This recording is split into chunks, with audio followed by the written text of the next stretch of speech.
On peut commencer. Qui n'a pas essayé de collaborer sur un projet en utilisant les données avec quelqu'un d'un autre département?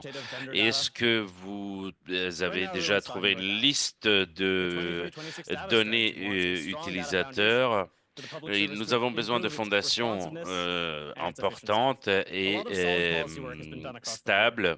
Beaucoup de travail a été fait pour améliorer les données et c'est l'une des responsabilités principales des gouvernements aujourd'hui, c'est la gestion des données. Mais il y a des problèmes sur le terrain. La productivité a besoin d'une fondation importante par rapport aux données à travers les départements, à travers tout le pays. Et nous avons consulté des fonctionnaires à travers tout le pays. Vous verrez sur le slide tous les fonctionnaires que l'on a contactés. Et ce qu'on a découvert, c'est que la maturité des données est très différente à travers les différents départements et les différentes parties du pays. IRCC a une très bonne plateforme de données, mais ils ne atteignent pas leur potentiel complet. Tous les analystes de données doivent être équipés pour gérer les données responsablement. La parole à Catherine. Oui, donc notre but, c'est de trouver une communauté, de créer une communauté qui nous permette de trouver les données rapidement, les données de la plus haute qualité possible et utiliser des outils et les communautés qui sont déjà existantes pour ce faire. Donc, ça semble très facile comme ça, n'est-ce pas? Si on l'avait, on serait en train de l'utiliser. Il y a d'autres facteurs qui doivent être considérés.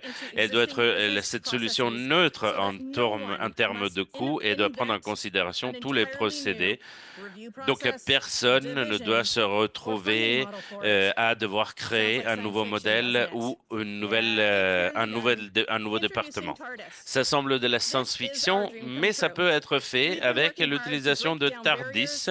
Nous avons essayé de détruire les barrières de manière à ce que beaucoup de nos collègues à travers le pays aient un accès sans accroc aux meilleurs outils de gestion de données et aux personnes quand ils en ont besoin. Regardons plus en détail en ce qui est TARDIS et comment le rendre une réalité pour nous tous. Donc, nous avons redéfini TARDIS comme outils et références des données d'information. C'est un espace commun qui crée une source commune pour référencer les données à travers les départements fédéraux. Cet espace montre une précision, une ponctualité à travers les différents départements pour les tâches administratives et locales. Nous avons également un espace partagé où on peut partager des outils et des codes et du code. Cela peut aider dans les analyses financières, la préparation de données et la publication de données. Il y a une partie expérimentale pour pouvoir fournir un environnement partagé pour résoudre les problèmes communs à travers les différents départements. Sean? Merci, Erin. La bonne nouvelle, c'est que l'infrastructure pour le TARDIS existe déjà. Grâce à nos partenaires, nous avons déjà construit un proof of concept en utilisant le hub fédéral de données et en prouvant la faisabilité et la durabilité en termes financiers de ce système. Nous mettons ensemble la transformation, les outils d'analyse de création à travers une plateforme très facile à utiliser de manière à ce que personne ne soit laissé en arrière. L'idée, c'est que à tout niveau, on doit être possible d'utiliser TARDIS pour améliorer sa productivité, sa précision. Chaque département doit faire du reporting dans leur activité pour leurs fournisseurs tous les années avec beaucoup de parties différentes, beaucoup de prérequis. Le problème, c'est que chaque département a ses propres fournisseurs et chaque département dépense énormément de temps pour essayer d'aligner tout cela. Le résultat sont des rapports qui ne sont pas comparable à travers les départements et avec une grosse partie de travail manuel. À travers TARDIS, nous avions comme but de uniformer tout cela, aligner tout cela et fournir des outils communs à tout le monde pour améliorer l'interopérabilité et rendre les données plus comparables à travers les départements, ainsi augmentant les performances et les processus manuels. Ça, ce n'est qu'un cas d'usage. Le potentiel est énorme. Je vous passe la parole à Sean pour parler des démarches à suivre. Donc, pour assurer le succès du TARDIS, nous voulions traiter de certains challenges immédiatement. Les priorités du gouvernement, c'est l'une. Voilà pourquoi on utilise des systèmes et des processus déjà existants. La sécurité était un autre argument important. Voilà pourquoi on limite le scope seulement aux données non classifiées. Heureusement, la plupart des données sont non classifiées. On a ajouté une fonction de signature des responsables. Au début de notre processus, nous avons voulu nous assurer de parler avec les bonnes parties prenantes pour assurer l'alignement de cette solution avec leurs besoins. Une autre était la sensibilisation. Voilà pourquoi nous travaillons avec des communautés et de pratiquants pour éviter la duplication de l'effort, augmenter l'adoption de ce système et élire et trouver des champions. Le Canada était un champion dans le e-gouvernement il y a quelques années. Maintenant, il se trouve à la 15e place pour le système de prise de décision géré par les données. Cela mesure l'avancement du gouvernement dans le développement des fondations pour favoriser l'accès aux données et le partage des données, mesure choses comme avoir une stratégie donnée, assurer l'interopérabilité et les normes relatives aux données. Dans le 21e siècle, le gouvernement du Canada doit pouvoir prendre des décisions basées sur les données qui sont précises et qui peuvent être mises à l'échelle. Éviter de travailler en silo, cela a le risque de dupliquer les efforts et de ne pas prendre des décisions précises. On doit être plus proactif plutôt que réactif.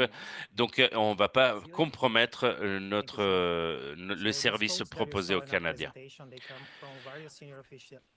Donc, les sources que vous avez vues dans la présentation viennent des différents comités et fonctionnaires à travers le président des services partagés, Catherine Luello, et d'autres fonctionnaires.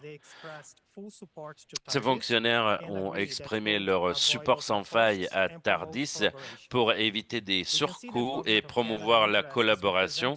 Le gouvernement canadien est présent et intéressé à nos projets et nous soutient pour forcer la collaboration entre les parties.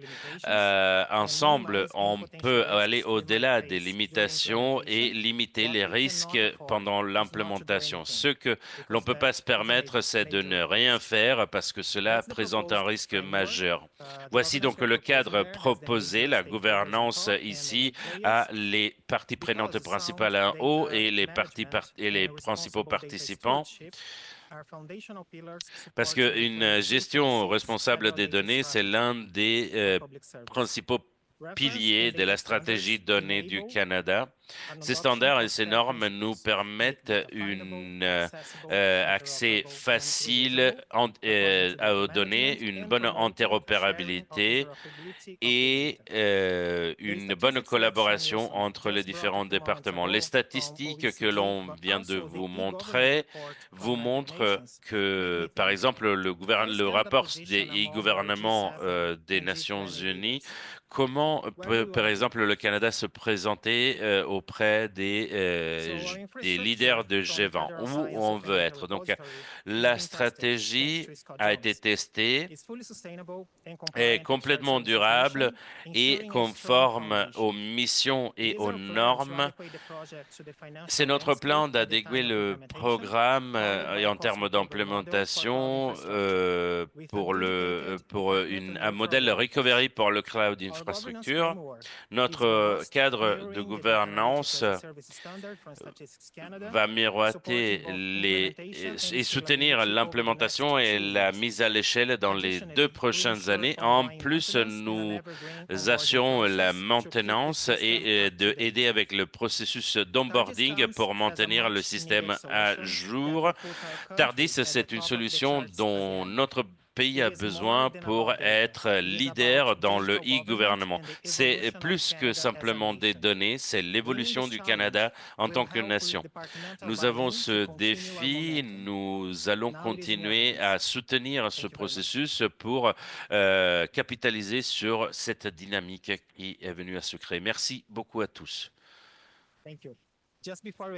Merci. Avant de passer aux questions, nous avons une preuve de concept de 2 minutes si les juges veulent entendre ou passer à la question. Vous n'avez pas 2 minutes, vous avez 15 secondes, je pense, mais ça pourrait être demandé dans les questions. Et dans ce cas, vous pouvez y répondre et le montrer. Je passe la parole au juge. Je pense que je vais rompre la glace. C'était une excellente présentation. Merci beaucoup. J'ai quelques questions, à vrai dire, plusieurs.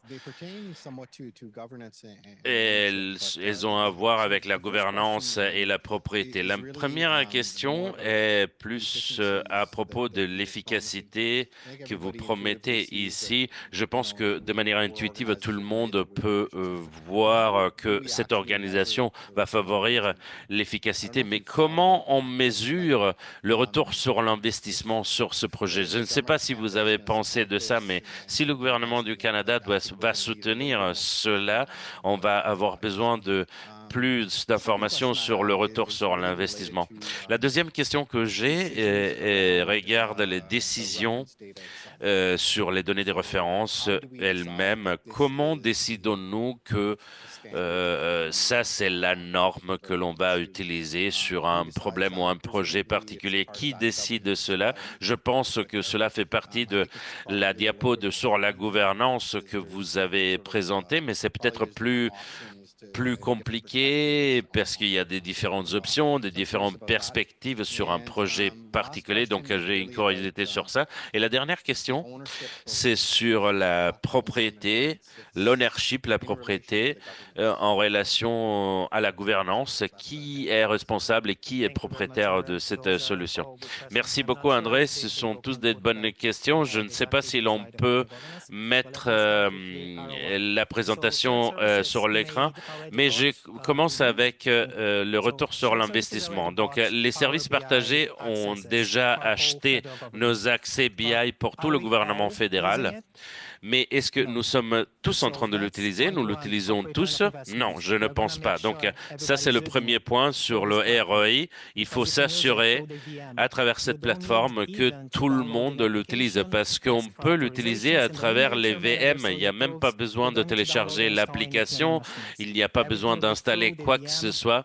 Tout sera géré à travers le VM dans un environnement qui est créé à cet effet. Le reste du retour sur l'investissement, nous n'avons pas de modèle financier encore, mais on va se mettre en adéquation avec l'environnement financier et évidemment, on sera ravi de faire un partenariat avec l'équipe de Steven Barr pour s'assurer d'avoir un bon retour sur l'investissement. À propos de la gouvernance, cette gouvernance est Sur la partie gauche, on voit qu'on va voir des groupes qui viennent du board, qui vont prendre soin des normes et de la conformité. Au centre, la méthodologie et data scientists sont ceux qui vont s'occuper des données de référence, du nettoyage des données de référence et des codes et de la mise à jour, des patchs, des corrections éventuelles. Cela sera fait par des experts de tous les départements. Donc, les agences de santé pour la santé, pour les financiers, CRA par exemple, ou autres. Donc, tout sera très bien défini et partagé et sera écrit dans les termes de référence qui seront créés pour ces cadres. Et également, on va définir l'ownership, la propriété, la responsabilité à ce moment-là. Est-ce que c'est clair? Oui, sur le REI, je pense que cela est une question très importante. Une fois que Tardis devient plus mature en termes de retour sur l'investissement tangible, je pense que ça fait partie du processus de l'implémentation. Avec les clients, tout le monde doit décider comment l'utiliser, ce que peut leur apporter et quel est leur but à travers cette implémentation. À ce moment-là, on pourra commencer à faire du reporting et quand on aura assez de personnes qui utilisent cette plateforme, cet outil, on aura plus de données pour donner une dimension plus tangible retour sur l'investissement. Et sur la partie de la propriété, comme Cyril l'a dit, je pense que le gouvernement la partie du Lyon sur ça, mais l'IRCC ont l'infrastructure cloud pour le faire. Donc, en termes de propriété, de l'outil et de comment il fonctionne, je pense que, en plus de la structure gouvernementale, et ça, c'est une partie importante. Oui, je vous en prie. Peut-être très rapidement, alors il y a le projet de plateforme fédérale. Leur promesse est plus de éviter les dépenses plutôt que de dépenser moins. C'est un effort global dans éviter la duplication des données et nettoyer la data. Très bien. Excellent travail d'équipe. Maintenant, je sens la pression. Je vais voir Erika qui avait une question. Merci beaucoup. J'étais l'un des CDO qui était très intéressé par cette initiative. Merci beaucoup de votre présentation. Vous disiez que vous allez vous assurer que les gens utilisent cette plateforme. J'aimerais savoir comment vous pensez engager et sensibiliser les gouvernements parce que c'est l'un des facteurs clés de votre succès. Donc ça, c'est la question numéro un. Et la question numéro deux est relative à une question que on vous a posée tout à l'heure. Vous avez dit que vous voulez utiliser le CDOC pour vous assurer que les normes du Conseil soient respectées dans une zone où les données de référence est utilisées par plusieurs départements et leur structure, leur organisation peut être légèrement différente. Comment résolvez-vous les conflits? Ça, c'est l'un des problèmes principaux sur lequel on est en train de se pencher, pardon. Nous,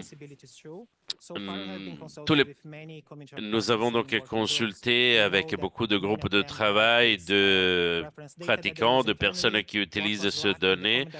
Euh, une chose qui nous manque, c'est une chose qui leur manque à beaucoup de gens que nous avons interviewés, c'est qu'il leur manque une plateforme où pouvoir partager leurs données et leurs solutions.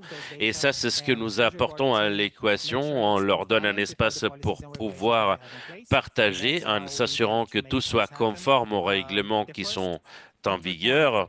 Le premier point d'entrée pour nous sera le comité du CDO Nous avons beaucoup de gens dans ce comité déjà des CDO.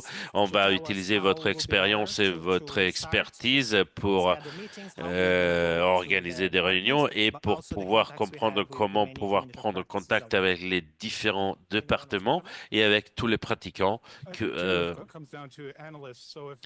je pense que cela, ça devient un endroit où les analystes peuvent aller pour chercher les données en ayant la sécurité qui sont des données de qualité fiables et conformes. Et, et cela a été une volonté des différents groupes, des différents départements de pouvoir travailler ensemble sur la même technologie, sur les mêmes données pour pouvoir développer des solutions partagées. Pardon. Et Et au fur et à mesure que Tardis mûrit et que nous avons des partenariats avec TBS, TBS est l'autorité pour fournir des solutions et des plateformes. Cela devient donc, si cela devient donc la plateforme de référence, on peut faire un partenariat avec eux et on peut booster l'adoption de cette solution. L'utilisation d'ATC parmi nous. Je voulais juste, j'ai une petite question, puis désolé, je ne connais pas l'acronyme en français, so I'm going to switch to English, but the Federal Science Data Hub. En anglais, donc le Federal Data Science Hub a été marqué comme point de référence. J'aimerais comprendre mieux parce que ma compréhension de la chose, c'est que c'est une solution pay-to-play dans le FSDH. Donc, comment vous voyez le fait que tout le monde puisse en prendre partie à cette solution si c'est une solution payante pour participer? Merci pour votre question. Donc, je vais répondre en anglais aussi. The Federal Science Data Hub. Donc, le Federal Science Data Hub, nous avons eu une réunion il y a 2 semaines. Maintenant, ils sont en train de faire une analyse gap pour identifier ce que la plateforme propose déjà et ce que nous proposons. Donc, on va travailler ensemble pour rendre tout cela une réalité et la mettre à disposition de tout le monde. Nous avons fait une preuve de concept, un POC avec un nombre de ressources limitées. On n'a pas utilisé tous nos algorithmes, mais cela nous a donné tout de même une idée de comment mesurer et l'idée de passer les coûts à travers un processus de récupération des coûts. On va diviser cela à travers les départements. Une chose qui est importante à savoir, cela dit, c'est que beaucoup de gouvernements en Canada sont en train d'essayer de comprendre encore comment la facturation du cloud fonctionne. C'est un processus qui est en cours aujourd'hui, comprendre les souscriptions, les accès, les VM, comment cela fonctionne et comment cela est facturé. Je voulais juste dire que dans la stratégie data donnée, il y a une section qui dit SSC donnera la possibilité d'avoir une plateforme, mais il y a une deuxième partie dans cette clause qui dit que cela sera le premier pas vers une meilleure condivision des données à travers tous les départements. Je pense qu'elle a été écrite plus ou moins comme ça. Donc, je voulais juste le dire pour clarifier. Dans la stratégie donnée, on parle dans Data Hub déjà, et cette solution pourrait en être un. Merci de votre présentation très intéressante. 2 questions ou commentaires. Je ne suis pas encore sûr. La première chose, et peut-être c'est ma définition de données de référence, il y a un cadre réglementaire pour la partage, la condivision de données. Ça, c'est quelque chose auquel il faut penser. Les cultures des départements n'est pas à partager les données. Comment on peut changer cette culture? Comment envisagez-vous de changer cette culture pour que les différents départements disent mes données sont vos données? La deuxième question est, avec un projet de ce genre, il y a énormément de challenges en termes de conformité. Je vois déjà cela prendre un effort considérable. Les data scientists et les scientifiques de méthodologie ont besoin de cet outil. C'est peut-être plus un commentaire qu'une question, mais je suis inquiet de comment changeons-nous cette culture et cassons ce silo. Merci beaucoup pour cette question. C'est une préoccupation très importante. Ce que on propose ici n'est pas le partage de données sensibles, c'est seulement le partage de des données non classifiées. Et les données ne vont pas changer de place, ils seront toujours au même endroit, mais cet endroit sera accessible par plusieurs machines virtuelles. Donc, les data scientists pourront télécharger le travail qu'ils ont fait sur la plateforme et après l'utiliser. Donc, il ne s'agit pas de condiviser, de partager les données. Ils peuvent créer des ensembles de données qui sont toujours hostés au même endroit et ils peuvent ensuite télécharger la recherche, le travail qu'ils ont fait. Très bon commentaire sur l'expertise et les standards des données de référence. Nous voyons Tardis comme une plateforme qui peut donner des opportunités. Nous avons parlé avec un analyste politique expérimenté de cette infrastructure et tout le monde dit nous avons tellement d'expertise que nous voudrions et nous aimerions partager, mais nous n'avons pas d'environnement partagé pour le faire. Si on a un endroit pour montrer aux gens comment gérer les données et comment avoir des données de qualité ponctuelle, ça serait déjà beaucoup de travail. Oui, merci. J'aimerais juste peut-être valider ma compréhension. It seems like you're trying to create this data infrastructure. Il semble que vous essayez de créer cette infrastructure de données, mais les données, comme vous savez, il y a des données socio-économiques, il y a des données scientifiques, il y a des données internes pour les gouvernements.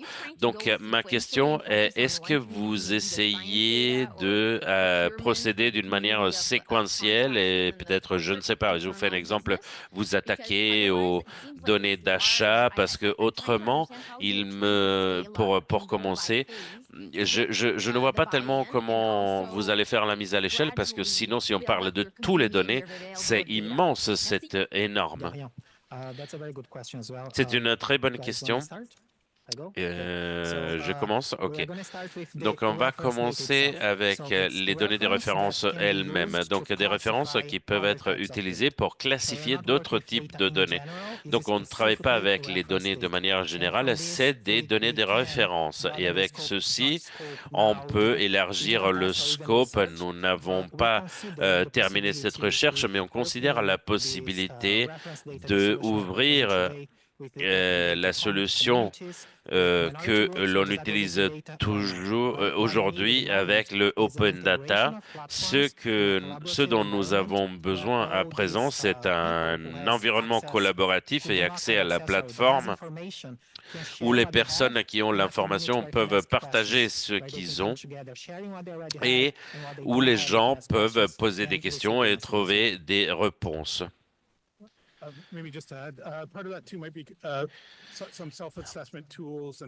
Et des outils de auto-évaluation pour donner le pouvoir à la communauté, peut-être également sur les sujets d'importance.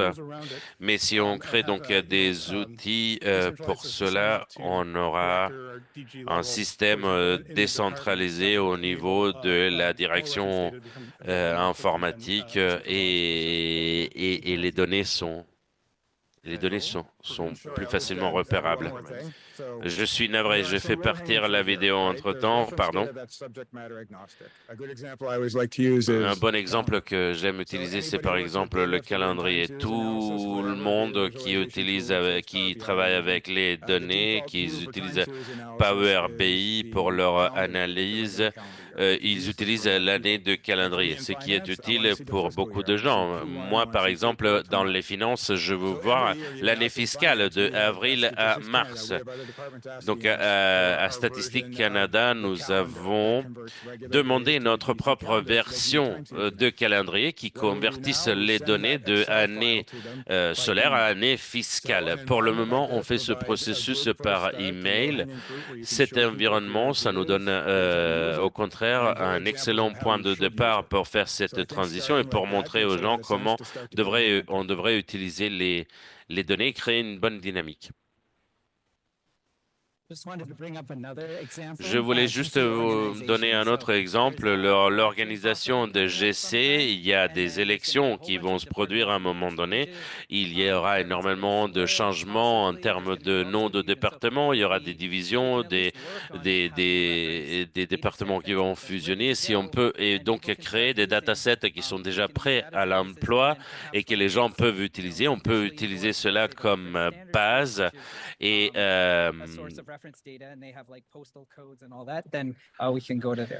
Second pitch from the team. J'invite donc l'équipe numéro 2 et l'utilisation du process mining pour rationaliser les services transactionnels.